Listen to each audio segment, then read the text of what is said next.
Merci beaucoup, cher Ahmed Tidjane Diop et Deoneti. Et j'ai tout le plaisir de vous revoir sur ce plateau. Plaisir partagé. Nous recevons, comme vous l'avez dit, Maître Cheikh Tidiane Dabo. Il est avocat au barreau de Strasbourg, droit de l'hommiste, parce qu'il a milité à Amnesty France. D'ailleurs, bonsoir d'abord. Bonsoir. Je vous remercie déjà pour cette invitation. Et pourquoi vous ne militez plus je ne milite à Amnesty France? Alors, écoutez, j'ai milité pendant mes années universitaires en étant étudiant pour me lancer effectivement dans la découverte de la défense, surtout des droits de l'homme. Oui. Et quand j'ai été avocat, quand je suis devenu avocat, j'ai milité dans le grand syndicat français, c'est-à-dire le syndicat des avocats de France, où j'occupais quand même des fonctions au sein du conseil syndical de cette formation. C'était une formation syndicale pendant 3 ans. Et ensuite, j'ai finalement laissé tomber pas les droits de l'homme, parce que dans mon métier, effectivement, je ne fais que défendre effectivement les droits de l'homme. Mais c'est vrai que j'observe ce qui se passe. Quand l'occasion me le permet, effectivement, j'essaie d'intervenir pour dire ce que je pense, surtout pour défendre les gens qui sont victimes justement de la violation de ces droits de l'homme. Absolument. Et Strasbourg, quand même, n'a pas été trop facile pour vous, parce que vous avez quand même vécu le racisme. Oui, le racisme à Strasbourg, je pense que c'est quelque chose de flagrant. Ça a été dénoncé plusieurs fois. C'est vos collègues journalistes français, effectivement, avaient fait un reportage me concernant sur le harcèlement dont je faisais l'objet, parce que par un juge de Strasbourg, parce que l'objectif c'était effectivement... Il disait que je vais faire sortir tous les Noirs de Strasbourg, parce que bon, ça les dérangeait, effectivement. Vous savez, là-bas, c'est extraordinaire, parce que bon, sur 1000 avocats, on était à peu près 3 avocats noirs, et finalement, c'était une problématique pour les Noirs d'être avocats là-bas. C'était quelque chose de... Quand ils voyaient un Noir débarquer avec sa robe, c'était exceptionnel pour eux. C'est pas possible. J'espère que les Noirs sont toujours au niveau du barreau de Strasbourg. Hein. Vous êtes bien battu. Donc oui, je me suis bien battu pour quand même confirmer la nécessité d'avoir effectivement des avocats noirs là-bas à Strasbourg. C'est pas facile. Au moins, ça nous a permis aujourd'hui d'avoir un certain regard vis-à-vis de nos confrères, mais surtout le respect qu'on a gagné vis-à-vis effectivement de la justice. Parce que c'est vrai que quand j'entends par-ci et là, il n'y a aucune justice qui est parfaite. Il y a certaines imperfections effectivement qui peuvent être notées par-ci par-là, mais toujours est-il qu'après coup, il faut faire la part des choses, essayer d'être raisonnable dans l'analyse surtout, mais dans l'application, et pour arriver effectivement à être objectif surtout quand il s'agit effectivement de dénoncer certains faits. Absolument. Voilà, je crois que c'est ça qui est important. C'était dans mon cas pas trop exagéré, mais dénoncer, parce que finalement c'est factuel. Hein. C'est finalement factuel ce qui se passe, c'est factuel, et tout le monde l'a vu. Si c'était uniquement les Noirs qui en étaient les rapporteurs, ça aurait posé problème, mais ce sont les journalistes français qui ont vu ce qui s'est passé et qui l'ont dénoncé, et pour justement me protéger. Maintenant, tout ça, c'est derrière moi. Alors, Maître, quel commentaire faites-vous de ce qui se passe au Proche-Orient? Alors, vous savez, c'est quand même extraordinaire, parce que c'est un conflit qui, ma foi, pose un double problème. D'abord, nous sommes en face d'un État qui est un État exceptionnel. Je crois qu'Israël est un État exceptionnel. Mais aussi, l'autre facette, c'est que nous avons un droit international qui est très faible contre les forts, mais très fort contre les faibles. Donc ça veut dire quoi? Ça veut dire qu'Israël, aujourd'hui, se permet tout. C'est le seul État au monde qui, surtout avec tout ce qu'il a vécu, Israël, nous savons ce que l'État d'Israël, le peuple israélien, le peuple juif a vécu comme torture, comme extermination. Et c'est ce même peuple aujourd'hui qui exerce cette extermination-là contre... Parce qu'il faut le dire, Parce que quand même, c'est une sorte d'extermination à laquelle on est en train de vivre. Parce qu'il faut appeler les mots par ce qu'ils sont. Parce que le peuple palestinien aujourd'hui vit un calvaire. Et je ne comprends pas aujourd'hui pourquoi l'État d'Israël aujourd'hui n'est pas attrait devant certaines juridictions. Je sais que ça pose problème pour certains États parce qu'ils sont des alliés. Les Occidentaux sont des alliés d'Israël. Si vous voulez entamer des procédures sur le plan international... Avant de parler des Occidentaux, parlons d'abord de nous.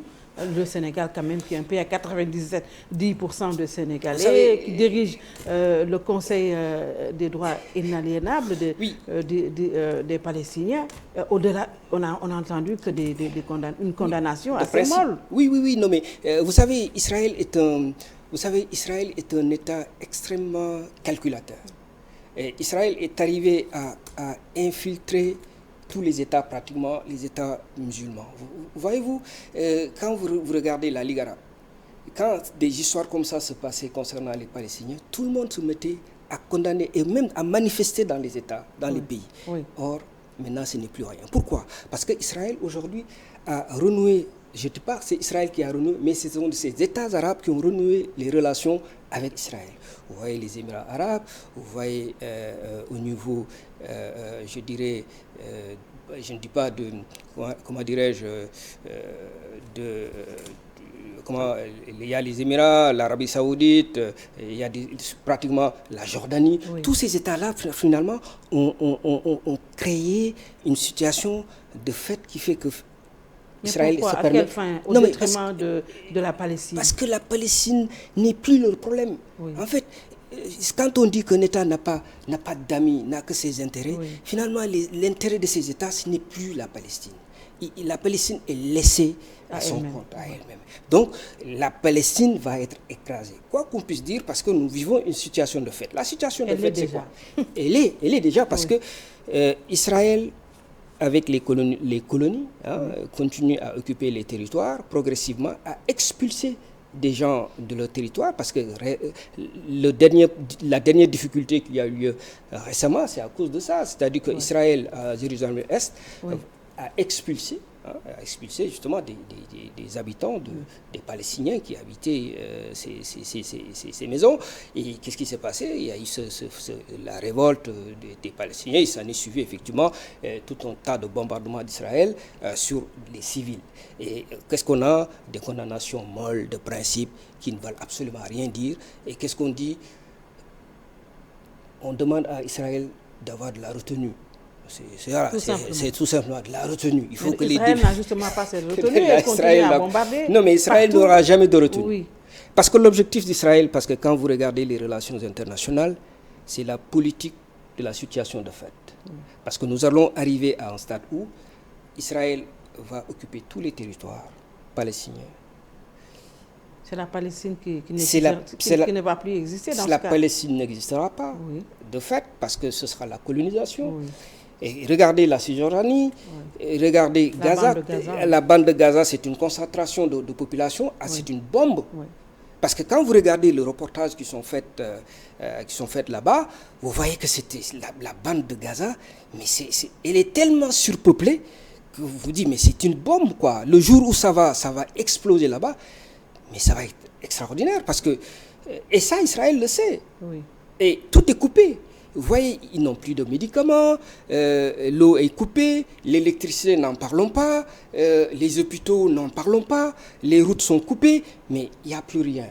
C'est-à-dire que quand vous... Et ça, ce sont ce qu'on appelle en Israël les camps ou le camp de la paix des Israéliens eux-mêmes qui sont allés là-bas sur place et qui ont effectivement rapporté avec des députés européens ce qui se passe à l'intérieur. Parce que quand même, c'est inhumain. Ça, franchement, il faut le dire, c'est inhumain ce qu'Israël est en train de faire vivre. Est-ce que cela veut dire qu'il n'y a pratiquement plus de solution pour la Palestine? Moi, je n'y crois pas. Honnête, je n'y crois pas parce que je croyais au droit international. Ça n'existe pas. Comme je dis, c'est un droit international qui existe pour les faibles. C'est-à-dire que quand vous êtes un État faible, les États occidentaux peuvent taper sur vous. Mais quand vous êtes Israël, par les embargos, par les sanctions. Mais parce que allez regarder ce qui se passe à l'Union européenne, parce que pratiquement tout, prenez l'exemple des pays africains, les dirigeants qui commettaient des erreurs, qui commettent des erreurs dans la gestion de leur pays, mais ils font l'objet de sanctions économiques au niveau de l'Union européenne. Et quand vous allez sur le site de l'Union européenne, vous voyez des personnalités qui sont sanctionnées et qui sont même interdites d'accès au niveau des... Mais Israël, vous ne verrez pas cet état-là. Donc il y a un poids de mesure, comme on dit. Mais parce que Israël constitue c'est le gardien du monde. C'est le gardien du monde, quoi, entre guillemets. Et surtout, ce qui est quand même très grave dans cette affaire, c'est de constater que finalement, ils sont en train d'affaiblir le droit international. Hein, et nous, moi, je me demande pourquoi même apprendre le droit international, parce que je me réfère effectivement à Pascal Boniface. Je ne sais pas si vous connaissez Pascal Boniface. C'est un éminent juriste. Il fait du droit international qui est prof à l'IRIS, à l'Institut des relations internationales de Paris. Et quelqu'un qui est très objectif et qui avait fait un bouquin à un ami juif. Il a été banni finalement. Parce qu'Israël, vous ne pouvez pas parler d'Israël. C'est-à-dire que quand vous parlez d'Israël, vous êtes taxé d'antisémite, vous êtes taxé d'antisioniste. Et c'est extrêmement compliqué et difficile de dire la vérité en face à Israël, parce que justement, les Occidentaux ont peur à cause de l'histoire d'Israël. Si vous avancez des thèses, on va vous dire que vous êtes anti-sioniste, vous êtes antisémite. Voyez-vous, et finalement, vous préférez vous recroqueviller sur vous-même et vous laissez Israël faire ce qu'il veut. Et vous gérez vos intérêts. Israël a compris ça. Mais maître, est-ce qu'au-delà même de ce conflit qui concerne Israël et la Palestine, quelles sont les conséquences géostratégiques et même géopolitiques mondiales écoutez, pour poser cette escalade de violence? Aujourd'hui, il y a une décomposition. Je dis Israël aujourd'hui a des alliés même arabes. Et c'est ça qui est dramatique. C'est ça qui est dangereux. Alors c'est ce qui est dangereux. Ce qui fait que Israël a des alliés arabes, la Palestine est délaissée. Donc nous assistons actuellement à un essor d'Israël sur le plan international et qui va faire en sorte que nous arriverons à ce que la cause palestinienne soit banalisée. Parce qu'actuellement, cette cause est banalisée. Parce que vous voyez, il y a plus de, je ne sais pas combien de morts actuellement. Et on en parle, plus de 200 morts. Et la seule personnalité au monde qui pouvait faire face à Israël, c'était Jacques Chirac à l'époque. L'ancien président français, c'était le seul qui pouvait dire à Israël, arrêtez ce que vous êtes en train de faire. Même les Nations Unies, même les Américains. Mais personne d'autre. D'autant plus que si combien de résolutions combien de résolutions?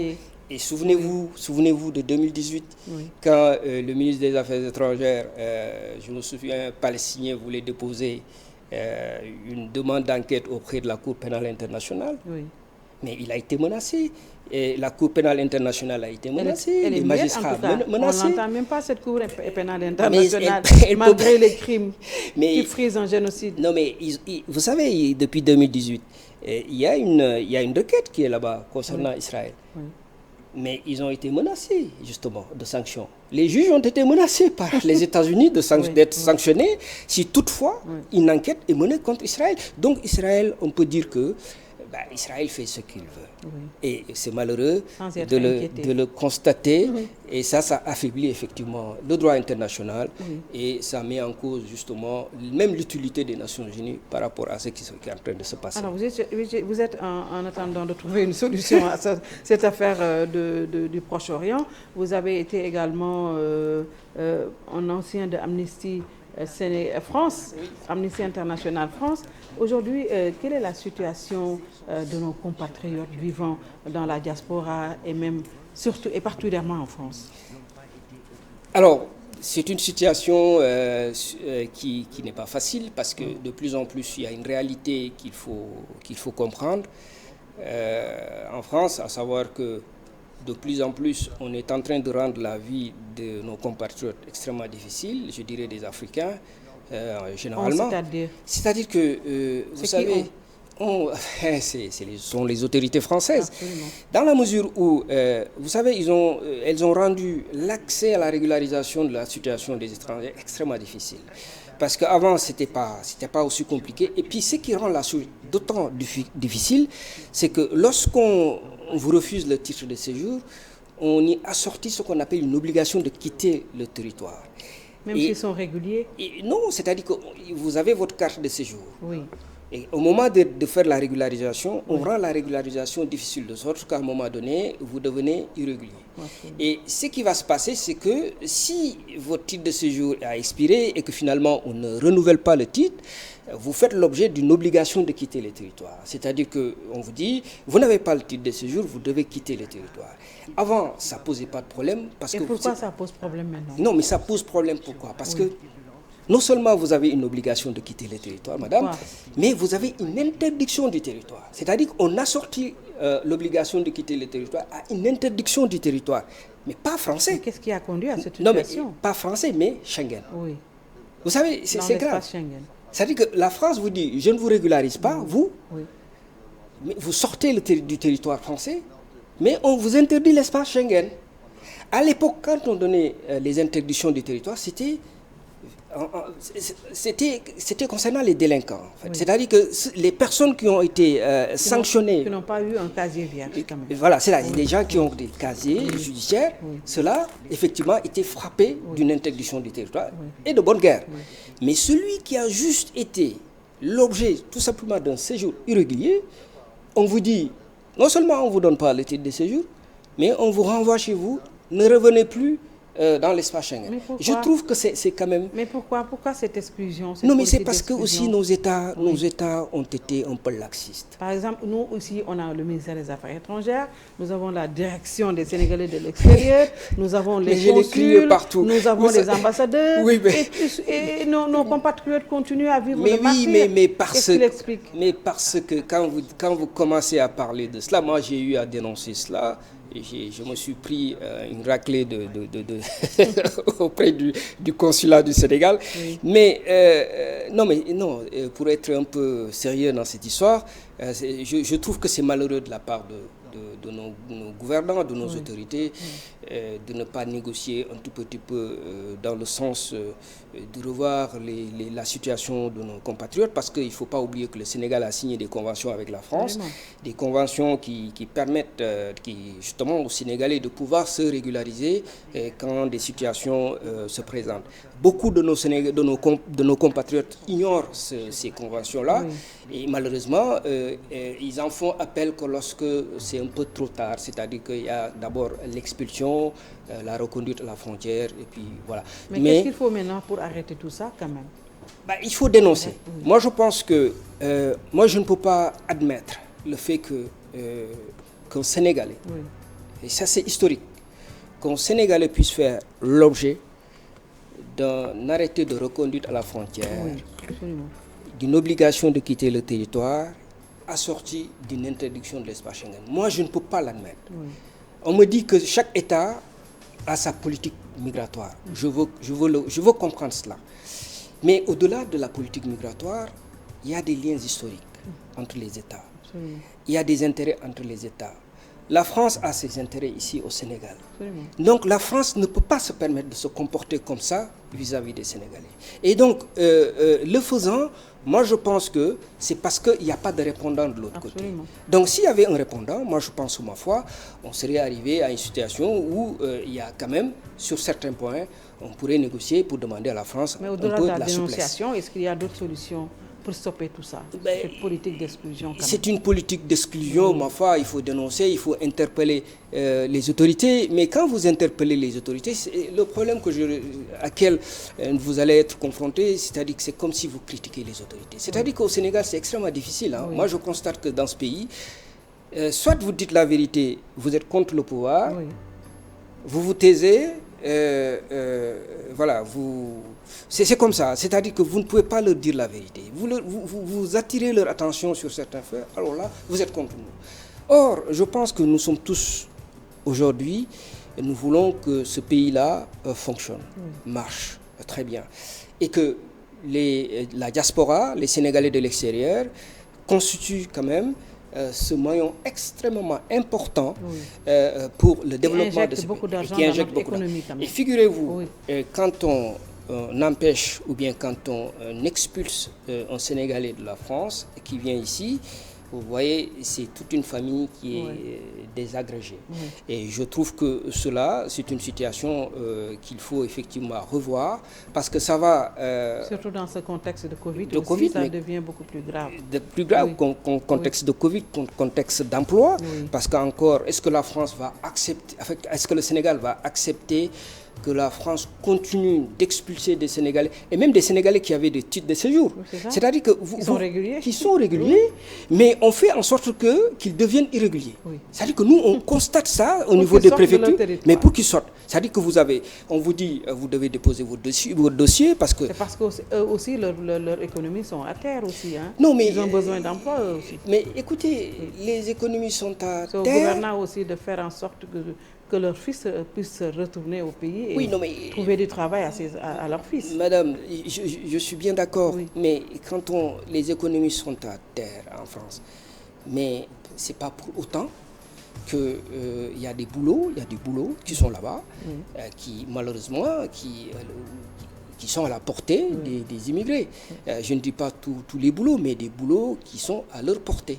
Alors donc, à partir de ce moment, ce sont des boulots qui sont prévus dans le cadre des conventions franco-sénégalaises, et pour lesquels, lorsque un Sénégalais peut obtenir un travail parmi ces activités-là, on peut effectivement prétendent à une régularisation de leur cas. Mais les préfectures en France ne respectent pas ça.